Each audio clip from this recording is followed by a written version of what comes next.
Bienvenue au cœur de l'action, le podcast de la ville d'Antibes-Juan-les-Pins. Un podcast qui vous invite chaque semaine à vous informer autrement sur l'actualité de votre ville.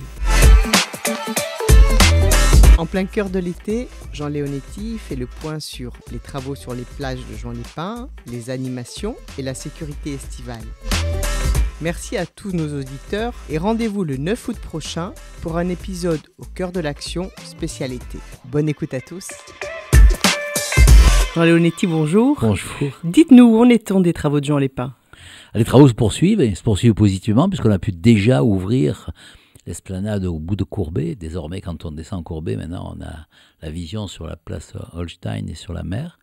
Et puis, toute une partie de la promenade Baudouin est définitivement terminée, avec des plagistes qui commencent à ouvrir. Après, comme on est avancé dans l'été, en accord avec les commerçants, on va faire une pause au mois d'août pour pas avoir un chantier en plein moment de pic touristique. Et puis, on va laisser passer août, septembre, on va reprendre en octobre pour terminer notre aménagement. Je crois que tout le monde regrette qu'on n'ait pas pu terminer, mais comment pouvait-on le faire quand on pense que on a commencé les travaux en octobre pour essayer de préserver la saison précédente et que des travaux sont pas simples. C'est pas uniquement un revêtement de sol qu'on fait. Il y a les travaux que font les plagistes dessous la promenade, il y a les travaux qui se font au-dessus. Il y a des plantations qu'on ne peut pas faire en juillet-août et qu'on fera là aussi en septembre-octobre. Donc on savait qu'on allait déborder. L'important, c'est qu'à la fin, ça se fasse à la satisfaction générale. Et je pense qu'aujourd'hui, même si on peut contester tel aménagement ou tel autre, il n'y a personne qui conteste l'intérêt de ce projet pour Juan-les-Pins et pour l'avenir de Juan-les-Pins. En interrompant les travaux en août et en septembre, vous préservez la fin de saison qui est aussi très belle sur Juan-les-Pins. Oui, le mois de septembre, c'est un très beau mois pour le plan touristique. C'est un mois qui est meilleur que le mois de juin et quelquefois que le mois de juillet. Donc, il faut qu'on permette de respirer. On va bien sûr sécuriser tous les lieux. On aura fait l'ensemble de la promenade. Les plagistes qui auront fini leurs travaux pourront ouvrir.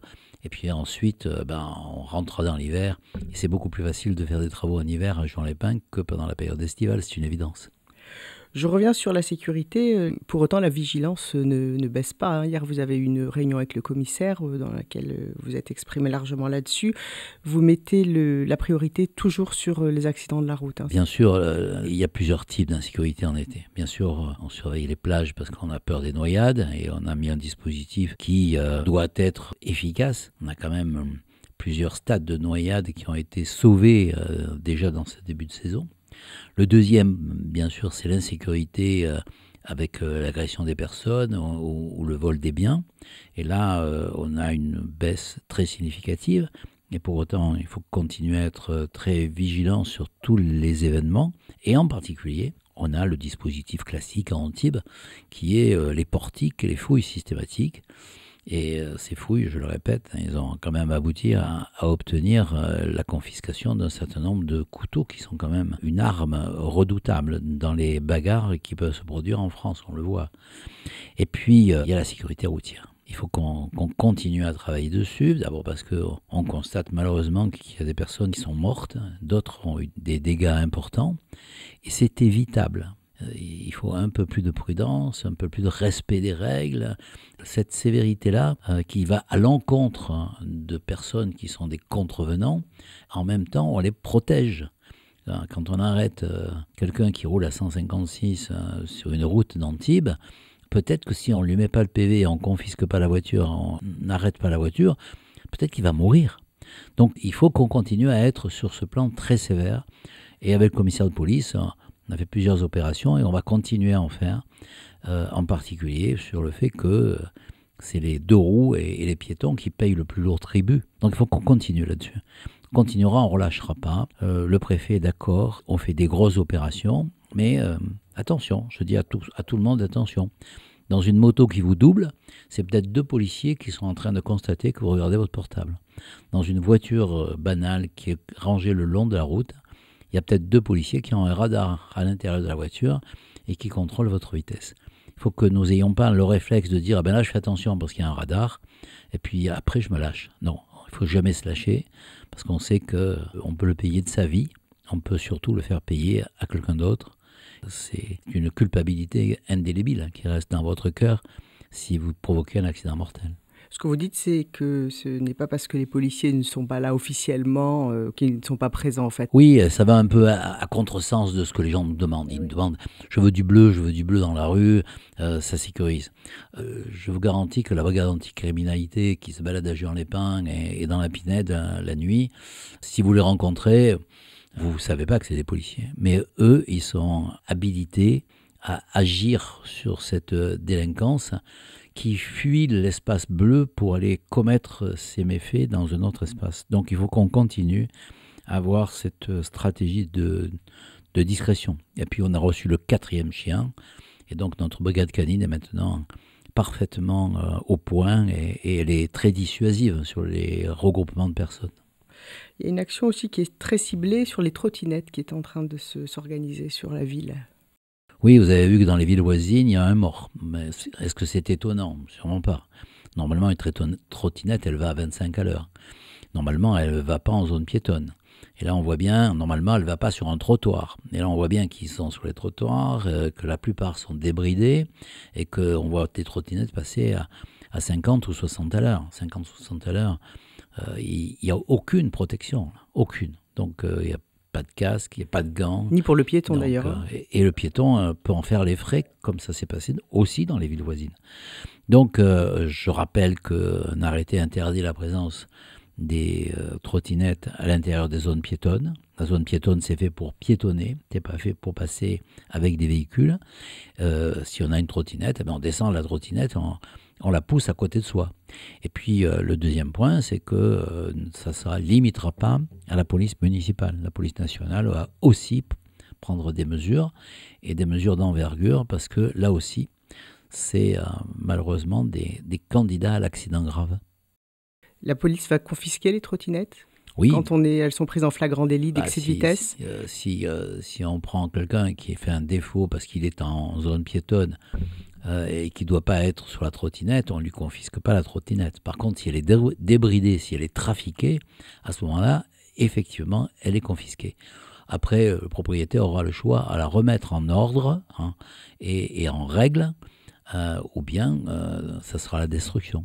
Là, on est fin juillet. Comment se sont passés les grands rendez-vous du mois de fin juin et du mois de juillet, le 14 juillet, enfin tous les grands événements ? On a eu de beaux rendez-vous. D'abord, on a eu une confirmation que le paddle show, cette exhibition des meilleurs mondiaux en matière de paddle qui est en train de concurrencer son voisin qui est le tennis, qui est un sport très spectaculaire, a fait le plein.